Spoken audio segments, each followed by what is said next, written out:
Welcome to Neon Galactic, a YouTube podcast produced by Keat TV that focuses on the questions surrounding UAPs, UFOs, consciousness, non-human intelligences, and the sort of initiation apparently now underway for many who explore these topics. I'm your host, James Falk. Thanks for joining us. I have been anticipating this conversation for quite some time. Our guest today, Professor Diana Pasulka, is a religious studies author and educator at the University of North Carolina at Wilmington.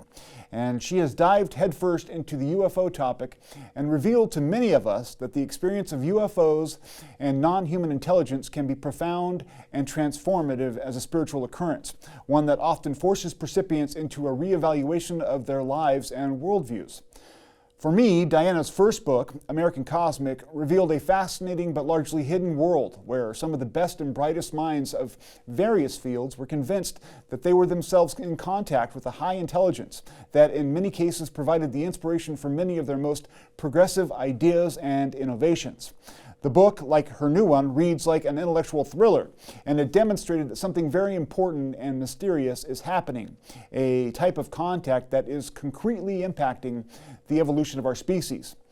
But today we're here to talk about that new book, Encounters, Experience with Non-Human Intelligences, which continues along the same path and develops these notions still further. It brings to light even more episodes of such contact, as well as the best thinking among people in the know about how and why these episodes are occurring. Thanks for joining us, Diana. My pleasure. Thanks for having me on your show. So, I've been thinking a lot about how to direct this conversation, how to talk with you. And my wife, last night, after I was going through questions and I had my notes everywhere and highlighter pens, and it was a real mess, my wife's like, just ask her to talk about her book. And sometimes it's that simple stuff that eludes me when I'm trying to get at the heart of something. So we're going to start off that very way with asking you to discuss your book. And I guess to frame that, I mean, what mission do you think you set out to accomplish with the book? And do you feel like now that you're at the release, do you feel like you have accomplished that mission? Sure. Those are good questions. Thank you. Okay, so the books somewhat go together. So I have American Cosmic, which was published in 2019, which, you described it very well. It talks about people who are affiliated mostly with the United States space program, and also people who have had experiences with what are now called UAPs, unidentified anomalous phenomena, previously UFOs, and then previous to that, flying saucers. So there's been this name change that's gone on in the 20th and early 21st centuries. Okay, so that book was an interesting book for me to write because it was a switch from my previous work in Catholic history and looking at miraculous events and things like that, and basically like aerial phenomena. So it was shocking to me as a journey into these communities of people who do this study of UFOs. And I actually had not seen the X-Files. I knew about it, of course, being a cultural phenomena, but I didn't expect it to have some truth to it. So there was a shock initially in terms of meeting these people. And what happened after that was when the book was published in 2019, of course, in 2017, the expose in the New York Times about the secret programs. And after that, in 2021, was the Pentagon's report that indeed they're studying UAPs, and they've been studying UAPs for a long time.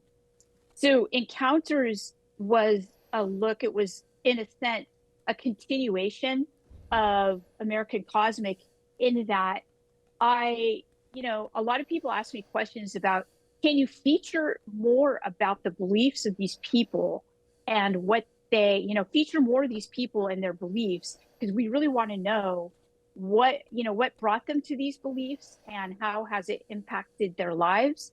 And so Encounters basically features chapter after chapter, extraordinary people, ordinary people with extraordinary experiences is probably how I should say that. Although there are a few pretty extraordinary people in there too.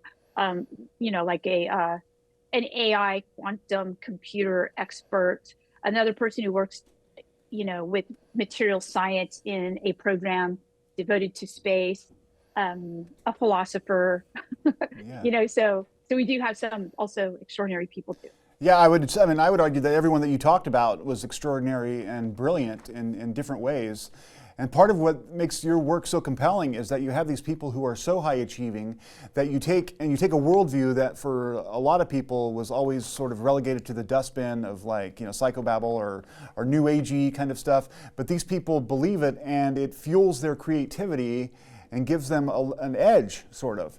And so it's like that, the nexus between that innovation and that edge and their belief systems, and then of course coupled with the idea that you found that there's some reality to the phenomenon through your research, which is also makes it fascinating. Can you talk a little bit about how you found the people? You mentioned in the book that you had these little conferences and stuff, and that people, sometimes you describe the stories as them just emailing you with their stories. But was there a program that you followed sort of to recruit these people, or how did you come across them? Yeah, so this is something that's asked of me a lot. And what's interesting is that I actually never set out to recruit anyone. Yeah. Even back in 2012, when I began the study, I attended a couple of UFO conferences, and I would meet people, and I would then talk to people, and then other people would introduce me. So it was never I never had to do this kind of field research interview type of thing where I'd go out and search for these communities. I just would meet them. Some of them I actually knew. I have Jose in my two chapters devoted to a former student of mine who's an experiencer of UFOs and many other things. And he has, a whole interpretive worldview about this that is in line with his own spirituality. And as a Christian, but also as, a person who's, here Mexican American in the United States. And so there's Jose and other people like Simone who reached out to me because she felt that American Cosmic, the descriptions of the download process, which is the process of creativity that you just mentioned, was something that was also very shocking to me, was that a lot of the most brilliant people that I had met believed that they were in contact with these, what they at the time interpreted as beings, right? Like that would appear as UFOs or within UFOs. And so, this definitely goes against the stereotype of the UFO person, the person who says, yes, I've had a UFO experience, because all of these people were incredibly credible and also successful. And they credited a lot of their success to this process of creativity that then I really concentrated on in encounters because I thought it was so interesting. And I also found it in the histories of the space program, our space program, the US space program, but also the Russian space program. So if you go back to the genesis of those programs, you see that the people who were, creating the calculations to get us off planet, they were engaged in similar types of experiences. And they did, suggest that they were in touch with, they had names for them too. Konstantin Tchaikovsky of the Russian space program would call these angelic beings, but they were described in very similar terms as our the programs that the U.S. programs, Jack Parsons, things like that. The rituals they did to contact these beings were different, but the effect was the same, is that they were utilizing these for inspiration to create technologies. Yeah, that is such a profound statement right there. And it makes, for someone who is trying to learn about this phenomenon, it really calls into question how much of humanity's intellectual legacy can actually be credited to humanity. And it goes to sort of the identity of our species, and maybe what you call later in the book, the shadow puppeteers of Plato's allegory, who are they? But we'll get to that. I've got more of those questions. But first off, Okay. Reading your book, it's like I'm trying to, knowing the position that you're in and the people that you are, affiliate with, I feel like there's truth in there in terms of this topic and that you are informed. So I read the book looking for patterns and commonalities among the various people covered, to try and find some essential element that can be revealing about either intent or identity of this other intelligence. But how do you suppose people should read and compare these stories? I mean, are we going to find an answer by comparing the details of Jose versus the gray man? Or is there another way to look at this that maybe I'm missing, that's a sort of a global perspective that can teach us even more? Yeah, this is a great question. So the question is, what's the nature of this intelligence? Okay, so that a lot of people are, believe in, and it's fast becoming a new form, in my interpretation, of religion, basically. Yeah. So this is no one has made a conclusion about it that I know of, and I do know a lot of people who've been working on it for 50 years, even, right?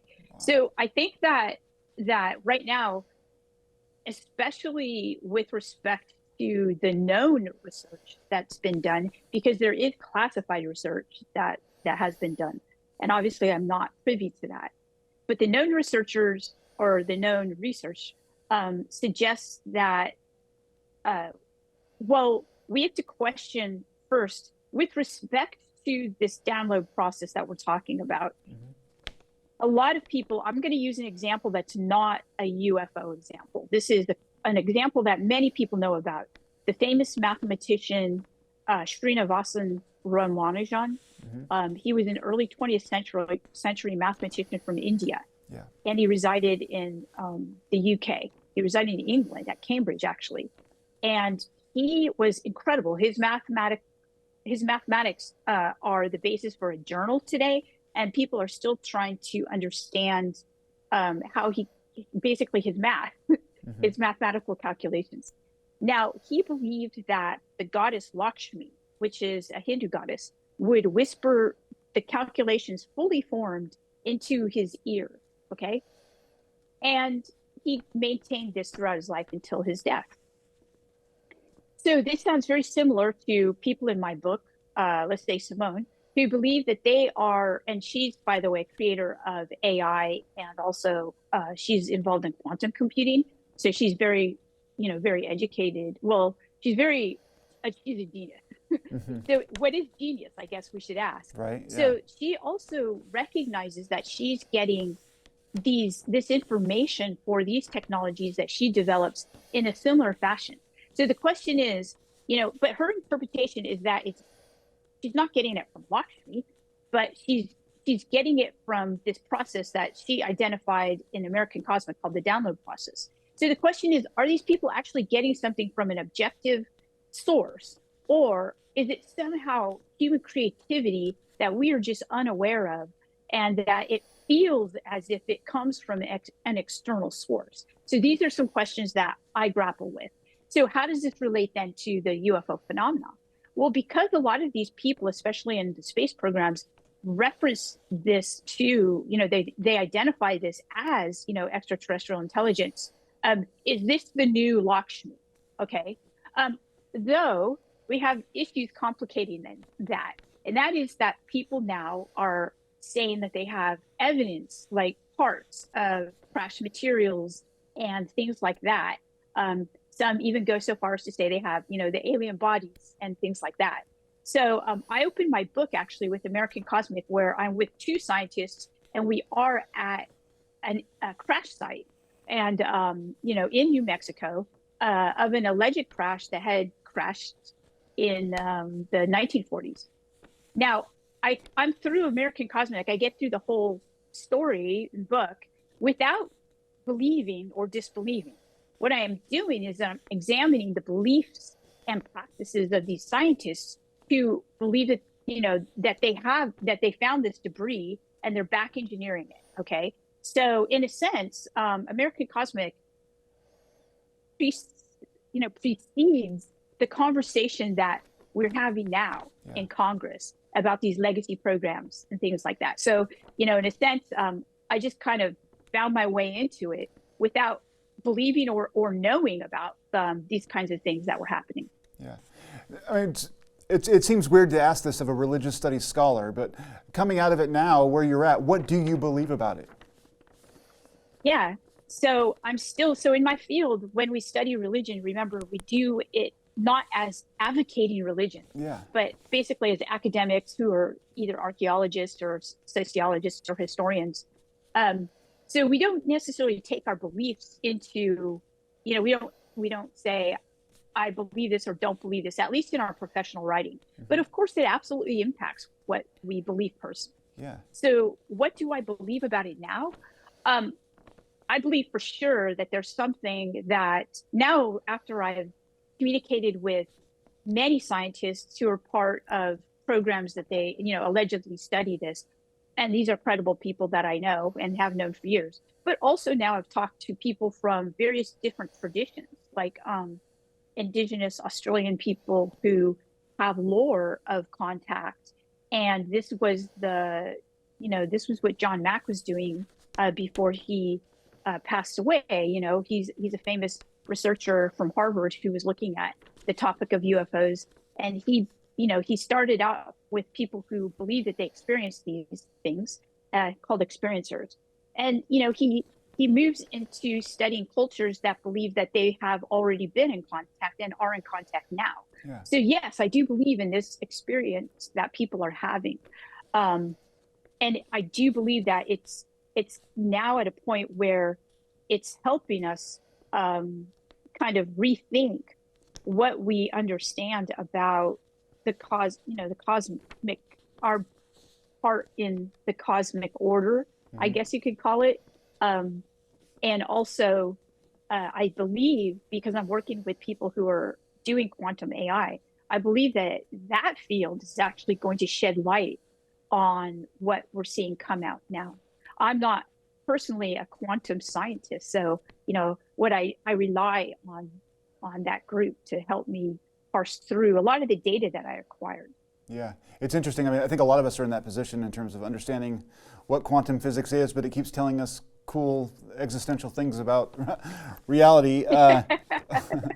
It's interesting. I mean, during your book, you mentioned the Desjardins noosphere. And that sort of parallels the conversation I had with Nick Cook, the author, on my show last week, where we were talking about how there's this emergence of an idea of sort of a field of existence, which, I mean, I guess the Hermeticists might have called it a universal mind, or the Pythagoreans the monad, or whatever. But it's like everything together as a singular, entity, the universe, right? But if I understand it correctly, and maybe you can correct me if I'm wrong, the noosphere isn't that necessarily. That is almost like an evolving consciousness of the planet Earth. And that reminded me of some things I'd read about information theory and the idea that, maybe we're approaching as a species a phase change where we're going from being a bunch of individuals and an animal species to kind of evolving into the neuronal connections of the planet Earth to form the mind of the planet. Any thoughts on that, or do I understand those correctly? No, you're right. You're right. So a lot of the people when American Cosmic was published, I had a lot of communication from information scientists and AI, creators, and people basically in the tech industry who were super innovative, super intelligent, and they all knew about the noosphere, and they all talked about it as a reality. And so I thought it was really interesting. And Jose actually believes, what's really interesting is that he comes at it from a perspective of experience. So, and in fact, he had an experience. He was a soldier in Iraq, on the front lines, and he then, after that, comes to my department to study philosophy, and immediately reads Chardin. And then what happens is that he recognizes Chardin has this experience of the noosphere at the front lines during World War I, and he Similar describes stories, it. right? Yeah. I saw Earth's soul rise. Yeah, it's a beautiful passage. Yeah. And he kind of predicts it, or doesn't kind of. He seems to predict it, right?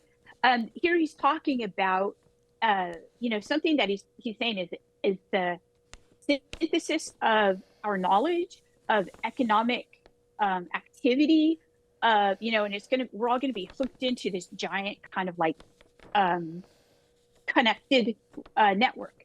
And but he views it as a stage in evolution. So he utilized evolutionary theory to understand this. So a lot of the tech people were definitely talking about the noosphere, that this is, he was obviously, they thought, talking about the internet. Ray Kurzweil of Singularity, and I know a lot of the people who work with him, he also read Desjardins. And even if you read his book called The Singularity, right? That first book that he went, where he talks about it, it sounds very religious-like. It sounds mystical when he says that he had a feeling of it, right? And so I thought this was really interesting. And so I spent a lot of time talking with the people in the book, and also, hundreds of people who told me similar types of experiences and described similar types of a network, right? Like Dr. Ia Whiteley believes that she is actually creating a language to help people connect with this network. That's a beautiful description and story there, and it's so fascinating that, like, she's taking the sort of phonemes from nature and making it into a language that she's going to hopefully expose children to, and perhaps cultivate an ability to communicate that way, which I mean, just floored me, honestly. Yes, it's really, really interesting. Yeah, she's fascinating. Yeah, beautiful. So, stories. But you had some other questions about this that I'm trying to remember exactly what you asked about the. Oh, right. You're asking about, is this kind of like an evolutionary dynamic to the Earth that's going to kind of happen? And what's fascinating to me is that we're doing things now that definitely connect us in ways in which we have not thought of before. Okay. And when we think about a lot of the data that you get from the people who talk about their experiences with UFOs is very similar to the data that you see in religious traditions, where people talk about, say, let's take Virgin Mary apparitions, where somehow this being, the Virgin Mary, comes down, sometimes in a disc, by the way, and basically has telepathic communication with people. And you also see this in angel contact events throughout the Christian narratives. And so what we're doing right now is a lot of scientists who are looking at creating, they're neuroscientists who are creating the ability, by using their instruments, they're creating these instruments that are able to read brainwaves. So they're going to, and they have actually been able to take a person, hook them up to MRI, basically brain imaging, and then translate their brain waves and find out what that person is thinking about. So say that person is thinking about a painting, and it's a wonderful Picasso or something like that. That then the machine is able to create or recreate what that person is thinking about.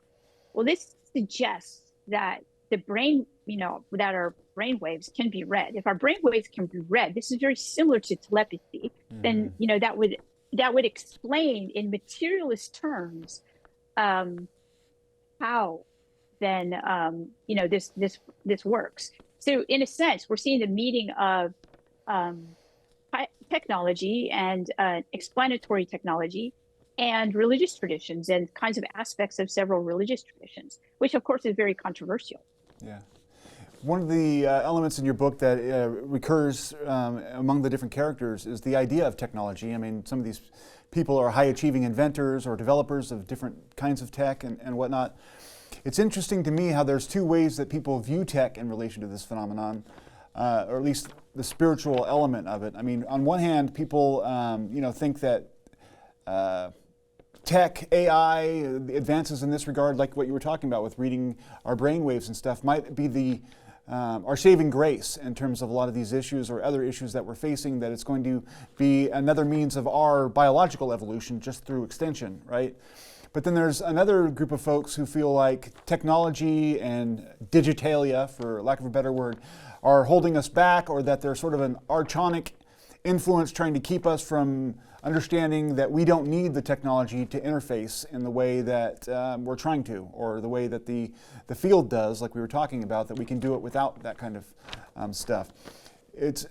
Where do you come down in terms of the role for technology in questions like this? Should we wait for, let's just start in there. Where do you feel like it fits into the whole conversation? Yeah, this is such a great question. And obviously I've been thinking about it. Yeah. Because I wrote 2 books about this idea and technology. So yeah. I would say that,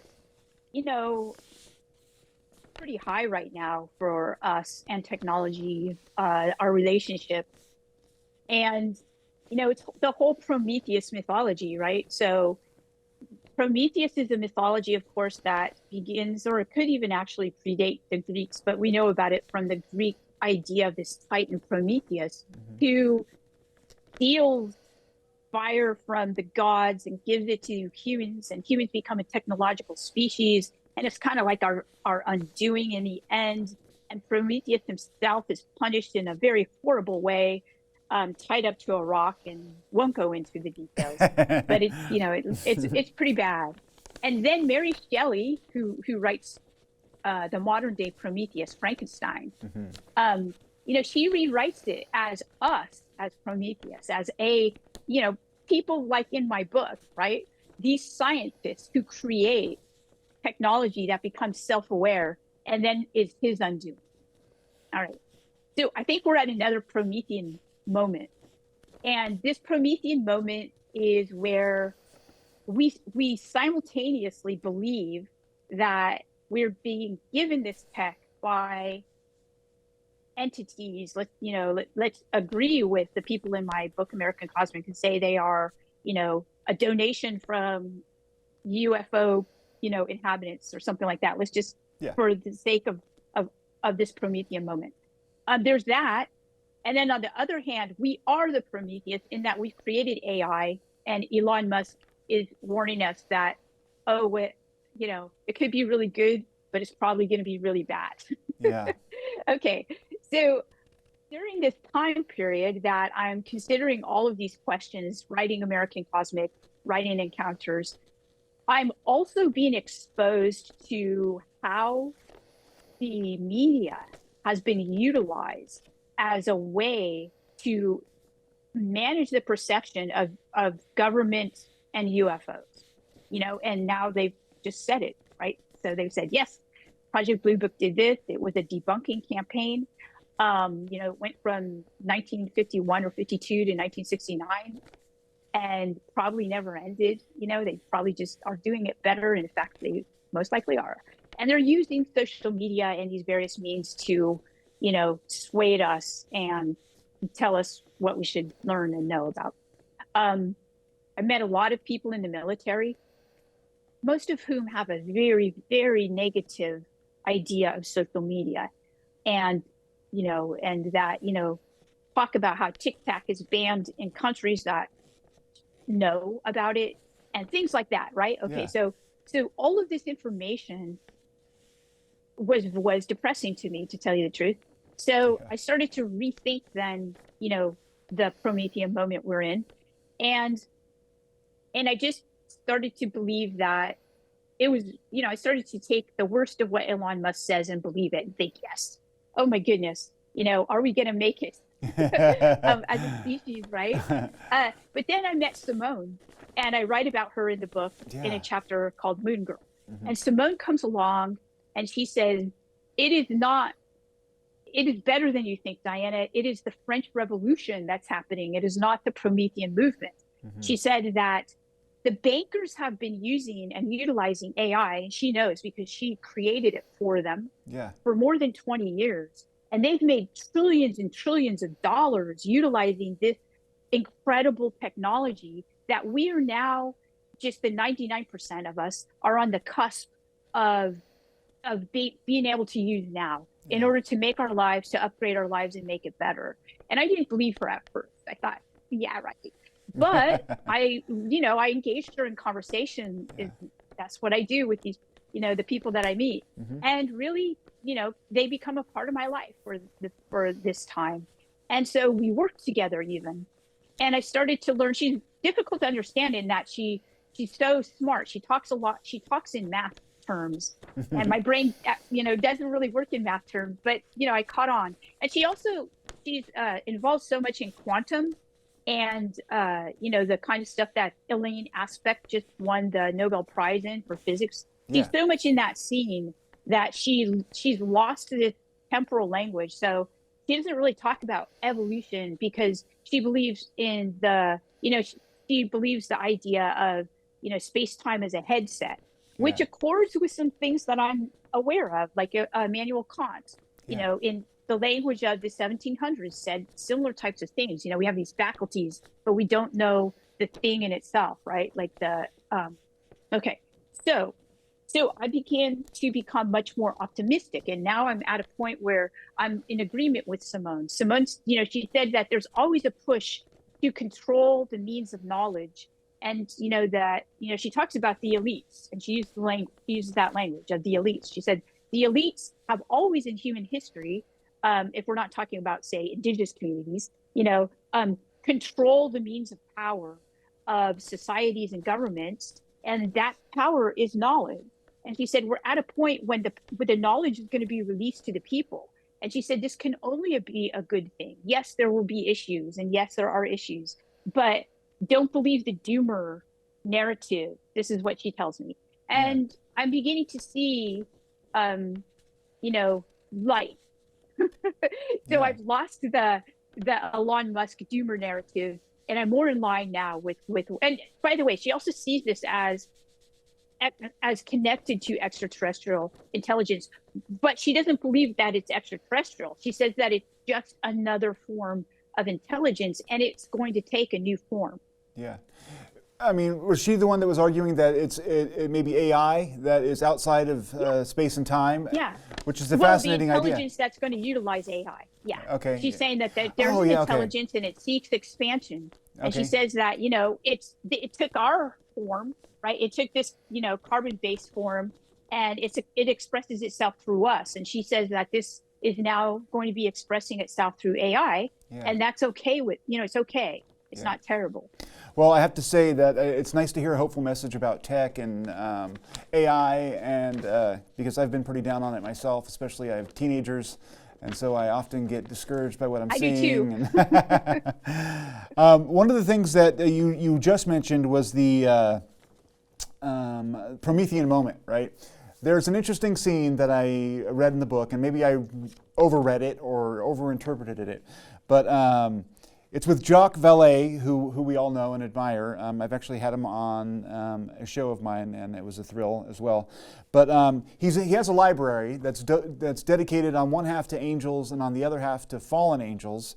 And he recommends to you the biography of Satan as written by a group of Carmelite nuns. And he ends the conversation, or at least that segment of it, by saying that Satan was sort of misrepresented by the modern era. And either around that same point or in that same passage, you point out that he is philosophically a Rosicrucian.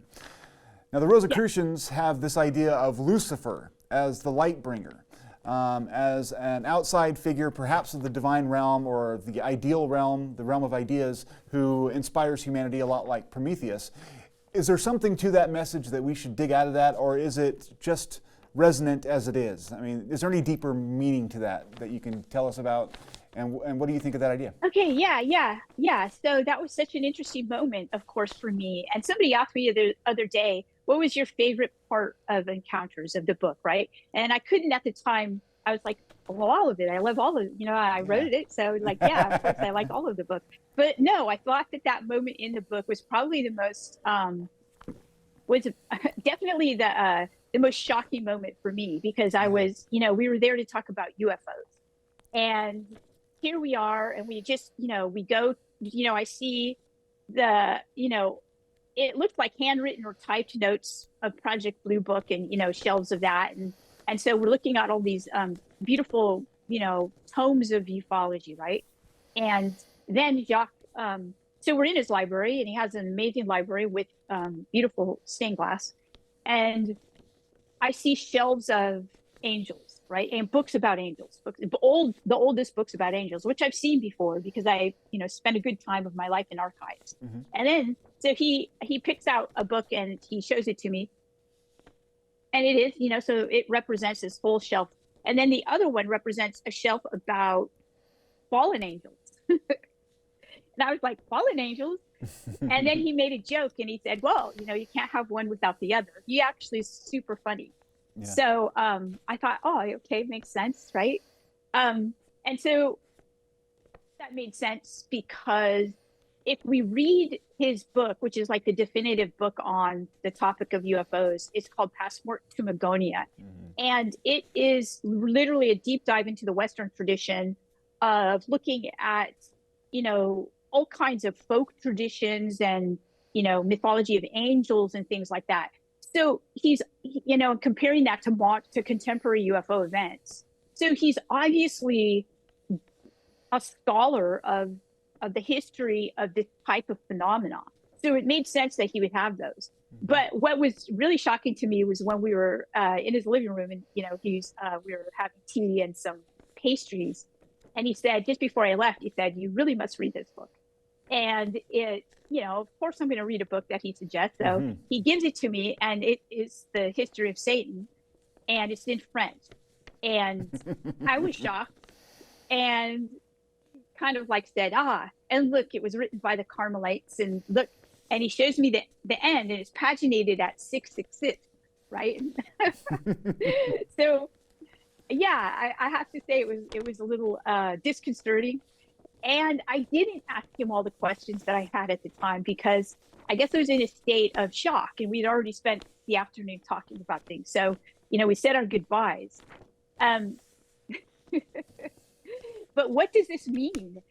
I think this means that Jacques' interpretation of contemporary UFOs is that there's a transhistorical tradition that goes back in human history and that people have been studying these aerial events that they've interpreted as angels coming into, their, like I write about this in actually one of my first books is about purgatory. Yeah. And I didn't know how to describe it except that, how they described it. They believed that this soul from purgatory came into this nun's cell and they all had to pray to get rid of it, the presence of this back into purgatory. So, so he's looking at this as a transhistorical phenomena. So that's how it makes sense. Yeah. But it was also pretty funny.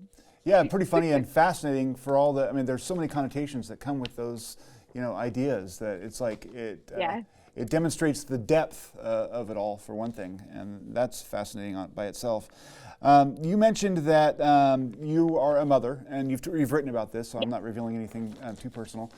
It's interesting to me that during the book, Patricia Turris is talking about her experience as a child, and then kind of growing up as the child of the secret space program, perhaps, and then her being tested as a child, and it made my the hair on the back of my neck rise for a couple of reasons. I mean, people in the UFO world often talk about a breakaway society. So then I'm like, well, is this how organized and how I guess, how separate is this breakaway society if this is what it is? And is that what you mean by the secret space program?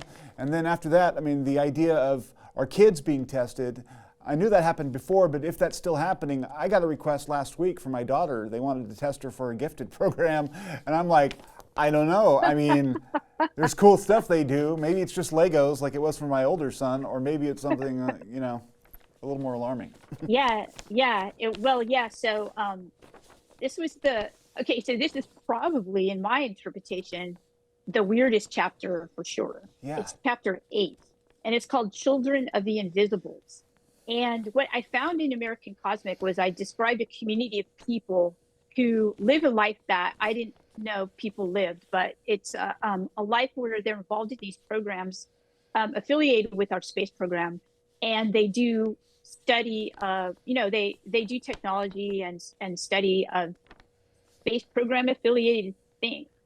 And I think that, because it has to do with national security, there's certain constraints that they live within. Okay. So I met these people, Tyler's one of them, in American Cosmic, and I met others of them who even lived more intensely different lives than ordinary people.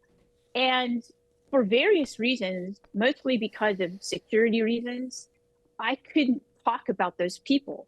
But what I could do is I could talk about Patty Tracy's life, because I've known her for 20 years, right? And pre-UFO life for me. And I learned as soon as I started to study, well, not as soon as, maybe about a year or two into doing this study, so around 2014 or so, I was like, I believe that Patty is actually a child, excuse me, for a person who was involved in this kind of life, who studied this. Yeah. So I didn't ask her to talk to me about it until just recently, because it's such a strange thing. And I didn't want to traumatize her or anything. She had met Tyler and some of the people that I worked with, and they got along really, really well, and they had a lot of connections. And finally, I talked to her about it, and I wouldn't call it. There were a couple things about this. So I told her story as a way to tell this kind of story, that she is a child of a person who did classified work. This is work that was done many, many, many years ago, and she felt completely comfortable talking about it.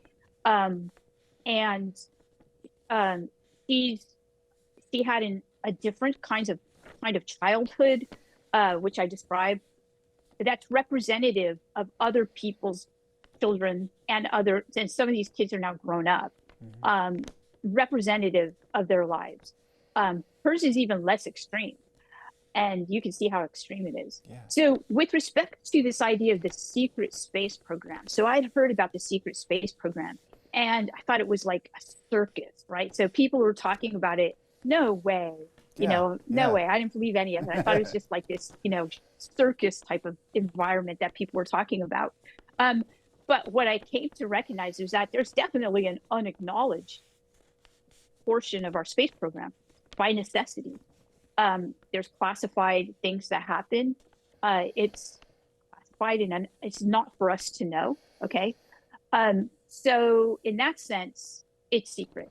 And the Air Force says so. If you go to its website and you want to access digital, historical documents, which I did right away when I did the study in 2012, there's like a wall, and it says, if you're looking for the historical documents of such and such a program, or this time period, you won't get the full story because of classified. These things are classified, and for future historians. So they're very open about that. Yeah, it's if we can for a second, I'd like to focus on Gray Man, which is another one of the fascinating stories that you cover in the book, and it's particularly interesting for a number of ways. But what struck me the most about it is how you kind of got involved in the story. When people talk about UFO sightings, they often say that what really matters is, yes, the technology or the thing that was seen, but also the setting and the sort of personal circumstance of the percipient, right? Like, all told, it tells a tale. Like, the witness is embedded in a reality that is really the message, rather than it just being the UFO, right? And you were covering or interviewing the Gray Man, or dealing with him, and it seems like through your contact, you kind of got, I don't know how to put it, you kind of got some of the ripples from the waves of this field or whatever it is in your own life with the St. Michael coincidence. And I find it striking how you talk about what your feelings are with synchronicities, but then here you are handed like the gold standard of synchronicity, where it's like the connections are, long and thorough, and I wonder how that made you feel in terms of your mission and the work, and did it feel for you like a confirmation that you were on the right path, or did you not look at it that way? Okay, so synchronicities, I've been studying religion for a long time, and what I found in every single tradition that I've studied is that the practitioners of, it could be practitioners of Judaism, practitioners of Catholicism, practitioners of, the space program who believe in UFOs. Every single one of them experienced these synchronicities. And I determined that the idea of synchronicity generally allows people to think that they're on the right path to something. But you have to understand that synchronicity is like the engine of religion. So it doesn't matter what religion it is. It's even within New Age belief systems, right? Synchronicity kind of forms a lot of the grist of the mill of New Age belief. That doesn't mean that you're not on the right path. It's just that I'm identifying it as something that a lot of people talk about, and this is how they interpret it. Sure. I looked back and did, a look into people who discuss synchronicities. They've written books about it.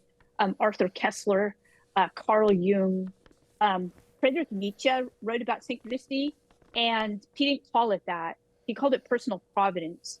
And I really like, oh, by the way, I learned about this by having a synchronicity of Nietzsche's aphorism about personal providence that I do write about in American Cosmic. And it was powerful. Yeah. And yes, it did make me want to believe in synchronicity, right? Yeah. Except that when I turned the page and read what Nietzsche said on the other side, he's the philosopher Friedrich Nietzsche. He said, do not believe. Do not believe. That's where you're good. That's the biggest danger, is to believe in a faith, in a personal deity that's here just for you. So I was like, wow. So how could I not believe? Yeah, right. I mean, I was literally experiencing it. Yeah. And in a very powerful way, because his work is, and I almost have wanted to write a book just on experiences that people have with Nietzsche and synchronicities, and call it the Nietzschean synchronicity book, right? Because there's so many and they're so powerful. Yeah. And Nietzsche is so adamant that we should not believe in synchronicities as this kind of like indicator of a higher intelligence, right? He says, no. Okay. Yeah. Well, it was in encounters that I finally had to say, Nietzsche could be wrong. Finally. I finally had to say, you know what? There's something more to this. And Nietzsche was very honest as a theoretician. He was like such an honest person. Mm-hmm. Well, he didn't have quantum reality instruments, right? Back in that time period. And now we do. Mm-hmm. And so I've been talking to people who are doing this kind of thing, as we've discussed. And I think that another synchronicity treatment has to be done, because synchronicity appears to be something that's related to, it's like these acausal moments that just take you out of causation and almost indicate another form of reality that is fascinating to me. So yes, I had so many synchronicities that it caused me, and also I was engaged with people who thought in different ways than the normal linear progressive, kind of thinking about physics and things like that.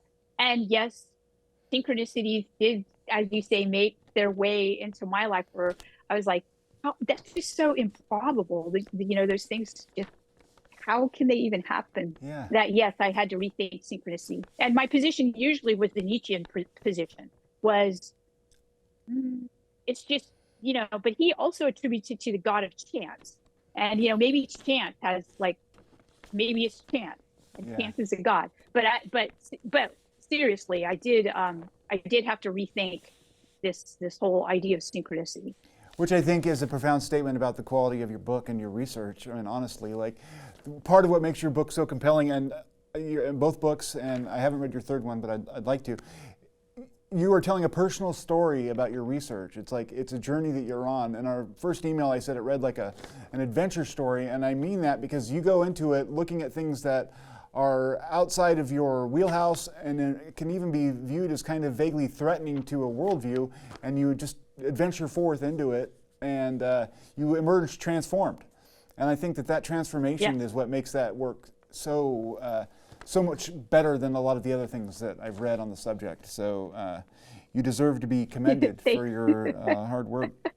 It took its pound of flesh. I'm sure it did. One of the things that I thought you did really well was the covering of the sort of the Aboriginal thought systems that sort of precede where we're at now, and that it's interesting, those ideas seem to organically incorporate what people are thinking now. So how can we as a society get better acquainted with those ideas and cultures without kind of the baggage of colonialism, or without being seen to be appropriative? Yeah. Okay. So one thing I think that's important to understand is that they don't precede. They both precede, are here, and will succeed, right? Yeah. So they're going to stay here. They're not going anywhere. They've been here. That's true. And one of the things I think we can do is like in my, I spoke to people who do work with, Indigenous Australian different cultures there, but also talk to them and ask them to speak. And, and they are writing their own books, and they're, talking about this. We'd be lucky for them to engage in conversation with us about this topic. And that's how I feel about it. I feel like it would just be an enormous boon to our understanding of the field. And there's, we can pick up Tyson Yunkaporta. His book is called Sand Talk, and it's a brilliant book. What I found it does for me is, and let me just explain how I found the book. So I knew that dreaming was a big part of the experiences that these people have. And I knew that Indigenous Australian cultures have, I think it's pronounced the Alkaringa, which is called the dreaming. That's the English interpretation of it. But what I found when I started to read about it from basically, and this is probably the worst way to do it, but this is how I did it, academics writing about it. And what I found was that some of them would spend pages and pages and pages trying to explain what the dreaming meant. And I recognized that it was so impenetrable to the Western worldview. I was like, how do I even okay, I'm just going to go and talk to them and ask if they'll tell me about it. And then I read Tyson Yunkaporta's book, which is called Sand Talk, and it's about his culture.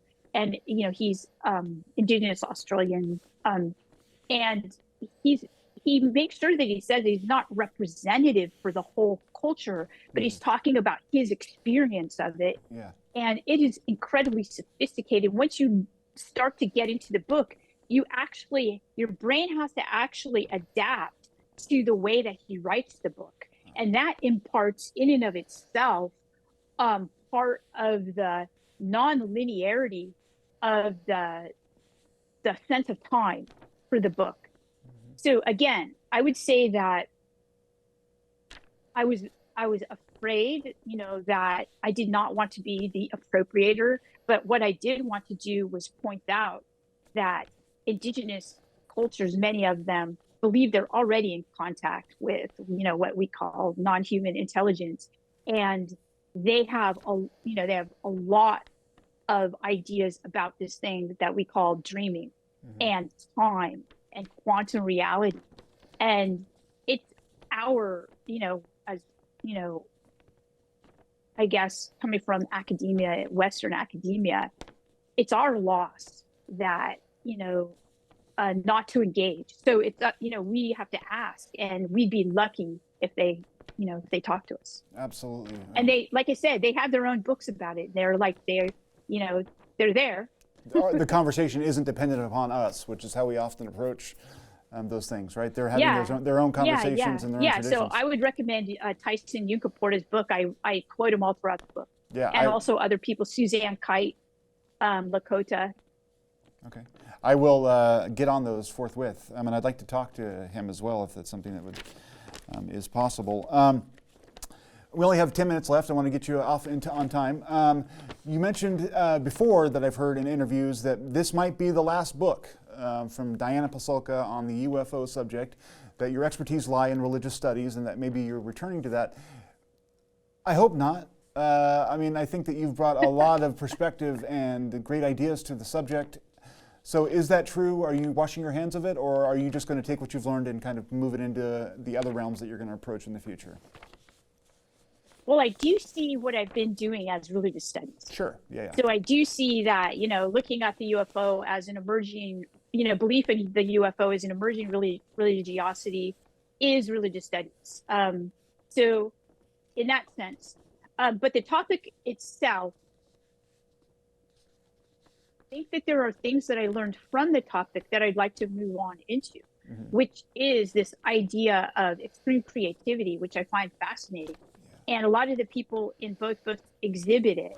And, you were talking about, how it kind of, gives an edge or that kind of thing.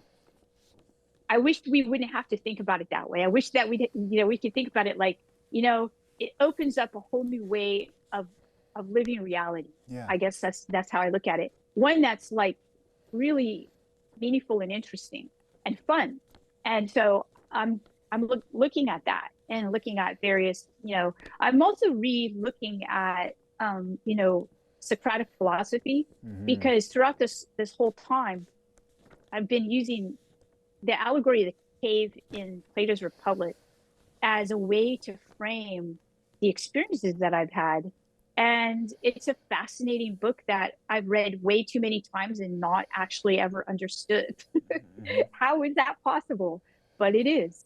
Yeah. And so I connected with some philosophers, one of whom is Jim Madden. You might want to have him on your show. He's really interesting. Yeah. He's out with a book soon about UFOs called hyperobjects. Yeah, and UFOs as hyperobjects.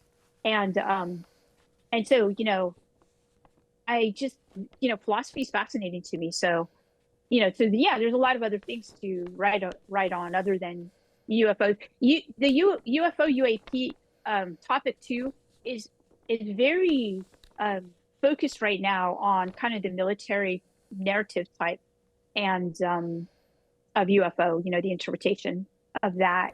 I'm definitely going to be doing private research on it, though, to tell you the truth.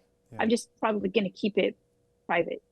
Well, it's interesting for me because that stuff is important, what you're talking about, not only the military interpretation of all of this, but then also the news that keeps funneling out and the details that get dribbled out. But it's like I find the ontological, philosophical stuff so much more fascinating that it's directed my coverage for sure.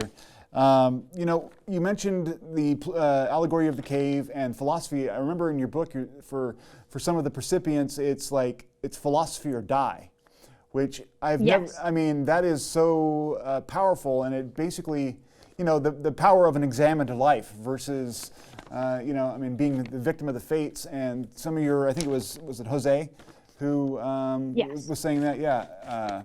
And it reminded me also of the connections throughout this topic and other esoteric topics about, the Gnostic traditions or the idea of developing yourself, know thyself.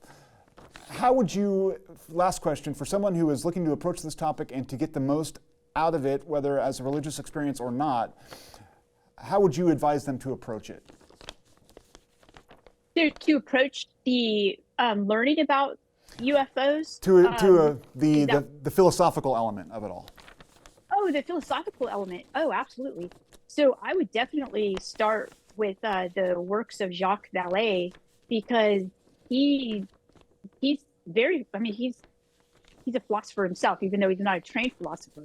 He's definitely looking at this through a philosophical lens. So I'd look at Jacques' work, and then I'd look at John Mack's work, and I'd look at, Jeffrey Kripal? He's a colleague of mine.